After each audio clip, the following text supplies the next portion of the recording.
नमस्कार मित्रों, आप जो वीडियो देख रहे हैं ये है राजस्थान के सीएम भजन लाल शर्मा का, जहां पर जैसलमेर में जेएन भवन के अंदर पाक विस्थापकों की पूरी बात पाक विस्थापकों से उन्होंने जानी। और पाक विस्थापक जो लोग वहां से माइग्रेट करके पाकिस्तान से भारत में आए थे, चाहे 71, चाहे 65, चाहे वो 47 सन 1947 के अंदर जो भी आए थे, उनकी पूरी बात उन्होंने सुनी।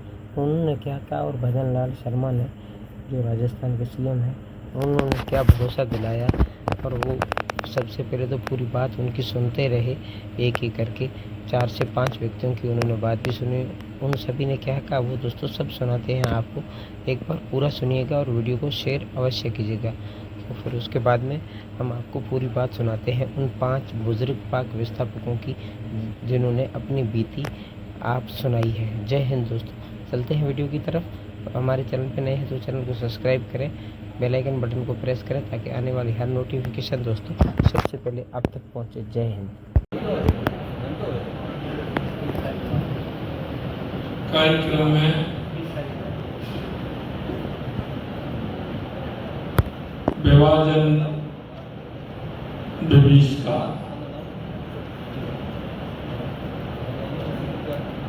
इसके शब्दों से ही आप पहचान रहे हो। आज के इस कार्यक्रम में मेरे साथ हमारी सरकार के उप मुख्यमंत्री शिक्षा मंत्री भाई प्रेमचंद बैरवा जी,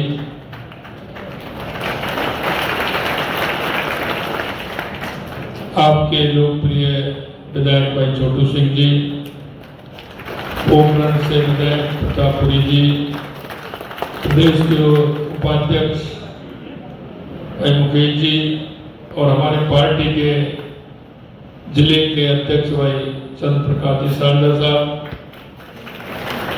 हमारे यहाँ के चेयरमैन हरिवल्लभ जी, हमारे प्रदेश के युवा मोर्चा के मंत्री आयदान सिंह भाटी साहब,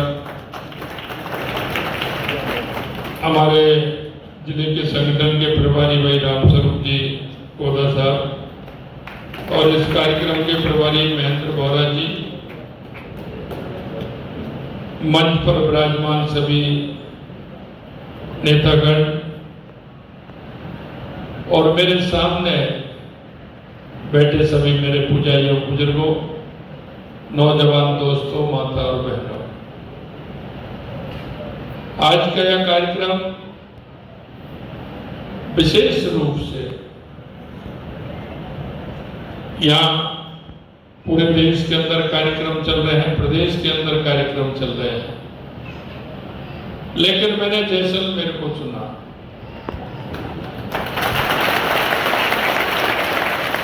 भारत माता की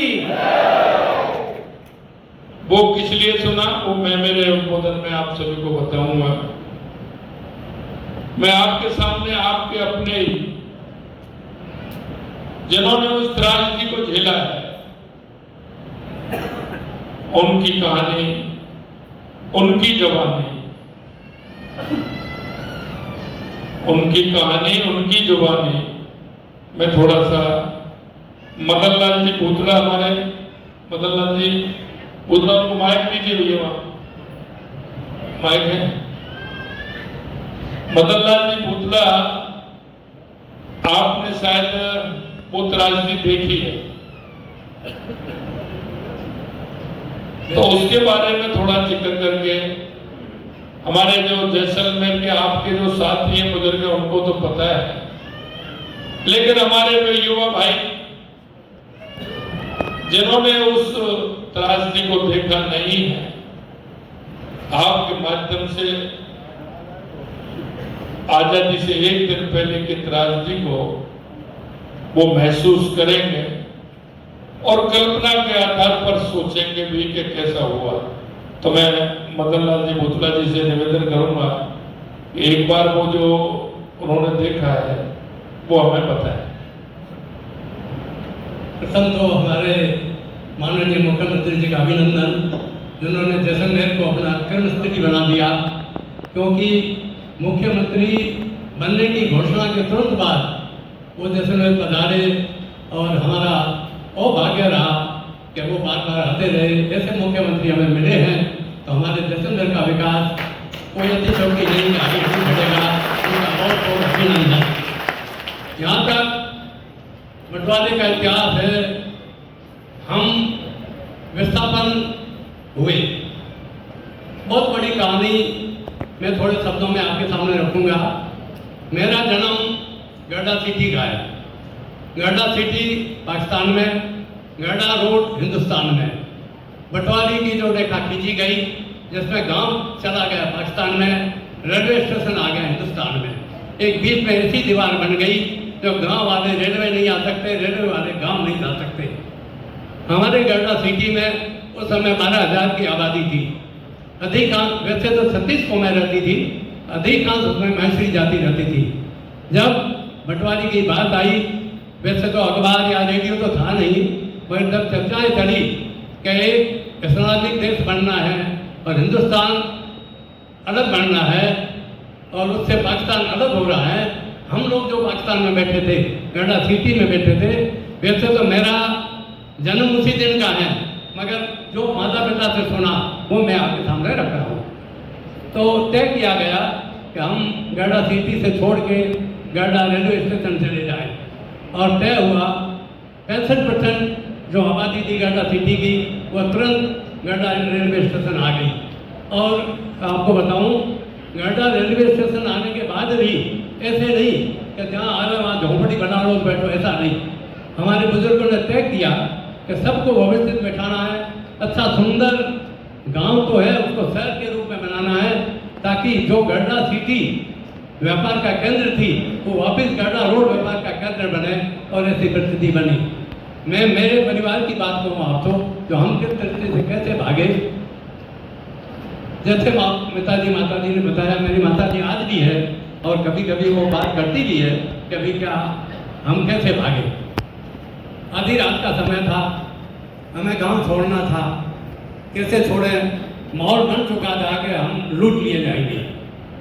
तय हुआ कि ऐसे करें, दरवाजा घर के खुले रखें, उसमें लालटेन जलती रखें, ताकि लोगों को ये महसूस हो कि हमारा घर खुला है और हम उसमें निवास कर रहे हैं। और हम पैदल, मेरे माता पिता मेरे को टोकरी में लेके और वहाँ से चले। 5-7 किलोमीटर की दूरी थी पाकिस्तान हिंदुस्तान में, और 7 किलोमीटर पैदल आए। पैदल आके किसी भी छोटी बस्ती में रात को रुक गए। जैसे सुबह हो गया, सुबह होने के बाद में यहाँ के उधर के सारे जो भी हमारे थे पड़ोसी वगैरह सब एक जगह आए और मिले। उसके बाद में कई बस्तियाँ छोड़ के आखिर में बाड़मेर के पास रसाई गांव में पड़ा। प्रतापुरी जी जानते उस गांव को, और उन्होंने मोहनजीपुरी का धुना भी वहाँ लगाया है, और उस गांव में आकर रहे। और तकलीफ हुई कि आप कल्पना कर सकते हैं कि भरा पूरा घर, खेत खलियान, मवेशी सारे छोड़ के जितना हाथ में आ सका उस स्थितियों को हम ले आए हैं। कोई कल्पना भी की जा सकती है। वो दर्द जो है हमने सुना है, फिर भी आज हमारे दिलों में। मेरे पिताजी के बड़े भाई पाकिस्तान रह गए, मेरी बुआ पाकिस्तान रह गई, ठीक है, पासपोर्ट में आते जाते, बाकी वो अंतिम में वहीं उन्होंने अपनी त्याग त्यागी। हमारा मिलना नहीं हो सका, लेकिन मिलना जो हमारे दिल में है वो क्या बताएं आपको, वो आंसू से जल गई। ये सारी स्थिति हमारे सामने रही, और आज भी दिल में ये है कि जो शरणार्थी आ रहा है, हमारे पास में भीड़ बस्ती है, हमारे पास है, ये शरणार्थी है, मगर हमारे दिल में इनके प्रति उतना ही प्रेम है, क्योंकि ये भी शरणार्थी थे, हम भी शरणार्थी होकर आए थे।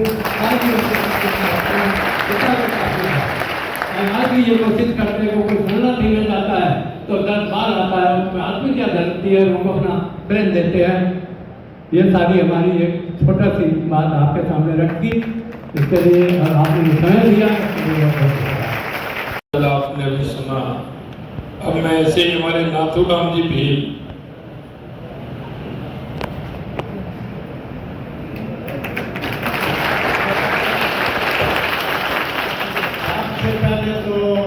मुख्यमंत्री साहब का और उप मुख्यमंत्री साहब का स्वागत और धन्यवाद साहब। एक बात के साथ एक इतिहास रच गया कि 35 साल हो गए जो एक मुख्यमंत्री था पाक विस्थापित लोगों के बीच में, तो आज मैं यह समझा कि जब सेमरी भीलन ने घरे कृष्ण भगवान पे जाता तो हमारे वास्ते आया कृष्ण भगवान आया और हमारा दुख दर्द और जो पाकिस्तान में मेरा घटना हुई है वो बहुत ही बेदर्द हुई है था। बच्चियां न उठा जमनो और लूट फूट करनी, कोई सुनने वाला नहीं। जे किसी के पर कोई खर्च या वो करे होली दियाली तो कुरान न पन्ना ले वो घर में ना कि हमारे कुरान की बेहुरमती हुई है, यहाँ का ठोक मार करनी और ज्यादा कलेक्टर साहब के नहीं जानो, मंत्रियों के भी गया रोमनो तो कि या तो धर्म परिवर्तन कर लो, नहीं तो एक ही बात है भाई हिंदुओं के लिए हिंदुस्तान है भला देश हो, आज भी चले जाओ, कल और ज्यादा तकलीफ होगी, नहीं तो धर्म परिवर्तन कर लो। इसलिए हम लोग अपनी इज्जत बचा करके बहन बेटी को बचा करके जैसलमेर में आया। मूल गांव हमारा कानौद है, ये जो जैसलमेर में लोग बसे हैं ये मूल जैसलमेर के ही हैं। जो जोधपुर में बस रहे हैं वो जोधपुर के इधर नहीं आ रहे हैं। तो साहब तकलीफ बहुत भयंकर देखी है और एक निवेदन करा 35 साल हो गया जैसे सेठ जी ने कहे हुए हमारे कभी कभी जो भीड़ बनती राज्य सरकार आरोप लगा रही है माना तक पट्टा को दिया नहीं और रोजी रोटी वास्ते भी थोड़ी मेहरबानी करी जावे तो भूमिहीन में खेती रो काम बहुत ज्यादा जाने काश्तकारी करें, एमएलए साहब में ध्यान है, जैसलमेर में ध्यान है और हूँ धन्यवाद नहीं गोवर्धन जी कला हरिपरम जीरा 98 में राज्य सरकार कच्चे बस्तियां सर्वे रो कहो तो के भाई यानी सर्वे कर लो, कमिश्नर के इनकी नागरिकता नहीं है इनको निकाल दिया जाएगा, कले जी कहो निकाल जाते राज्य सरकार वाले से सर्वे करो, ये जमीन को उठा जावे, जमीन इतने पड़ी रहते लेकिन मिंचत नहीं रखो यहाँ, ये वास्ते मेहरबानी कर लोग गाँव में ना बैठा है आबादी भूमि कटी जावे, नहीं तो जगह जगह सब खला खा रहा है। मैं पीड़ित हूँ करके आया, दुखी हूँ करके आया, घर फंसाया अपना उजाड़ लाया था, बहुत दुखी हूँ आया। धन्यवाद मुख्यमंत्री जी रंजन जी साहब, आज बहुत बड़ा हास्य हो रहा है कि हमारे मुख्यमंत्री जी जिसको हम आज से 10 दिन तैयारी कर रहे थे कि हम जयपुर जाकर के जो हमारे विस्थापितों के लिए बजट में घोषणा की है उसकी हम धन्यवाद देने जाएंगे, लेकिन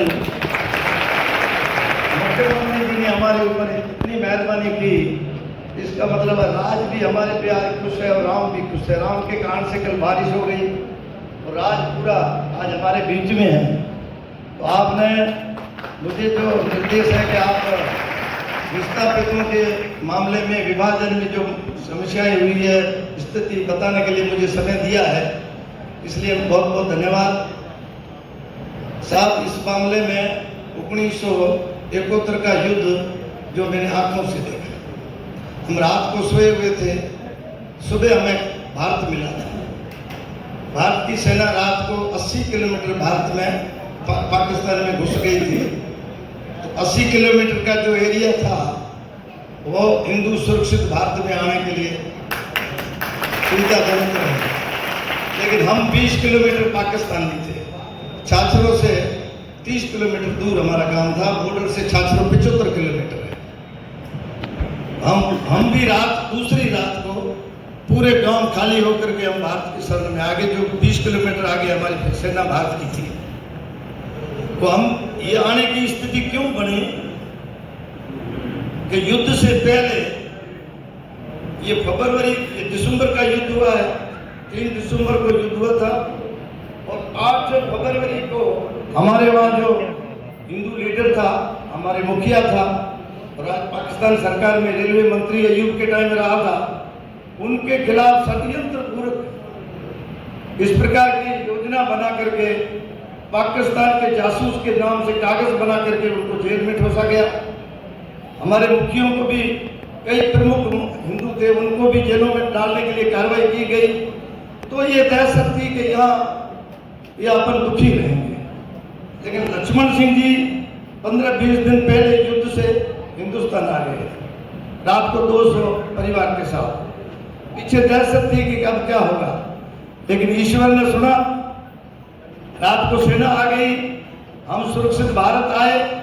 भारत आने के बाद 1 लाख हिंदू हम भारत आए थे, जिसे दुख है कि कुछ हमारे लोग वापस चले गए।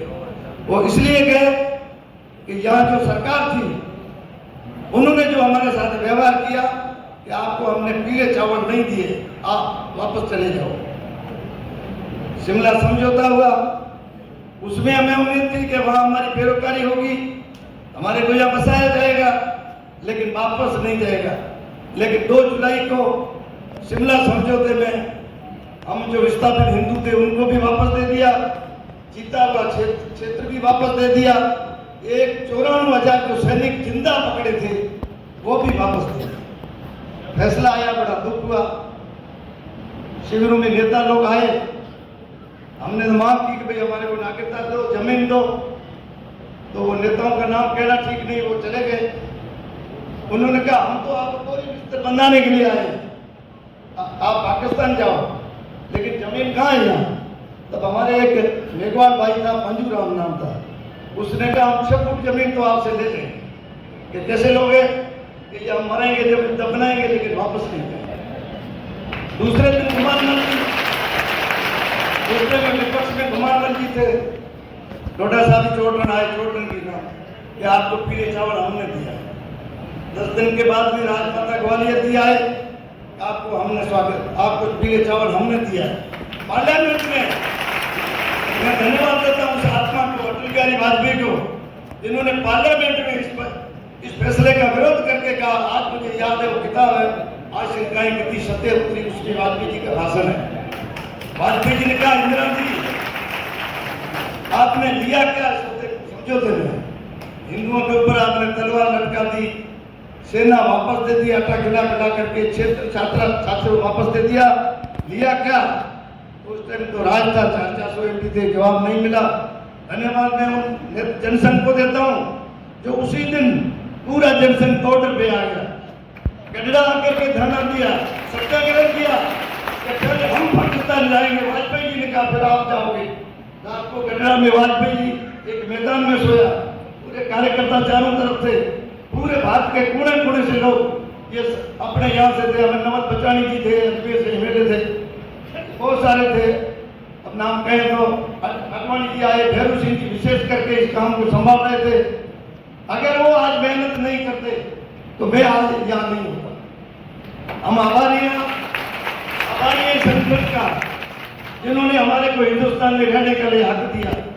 और आज भी हम आपसे अब ये विश्वास है कि आप बहुत हमारा कुछ बिगड़ता नहीं है। सीए कानून लाना, बहुत बहुत धन्यवाद। आज भी विस्थापितों के लिए हर परिवार को 1 लाख रुपया देने की जो घोषणा की है, इसलिए आपको बहुत बहुत धन्यवाद।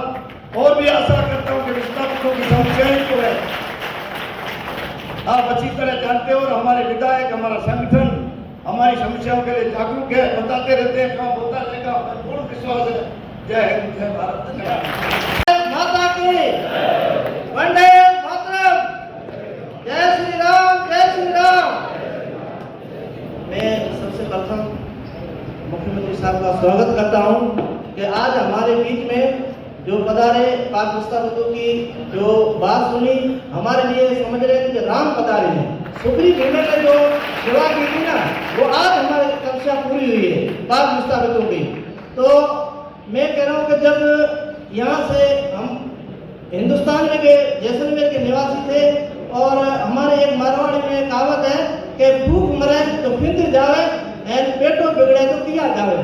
तो उस समय यहाँ रोजी की बहुत दिक्कत थी। तो उस समय परिवार लाडान करके धीरे धीरे वहाँ सिंध गए, मजदूरी करते थे, आते थे, जाते थे।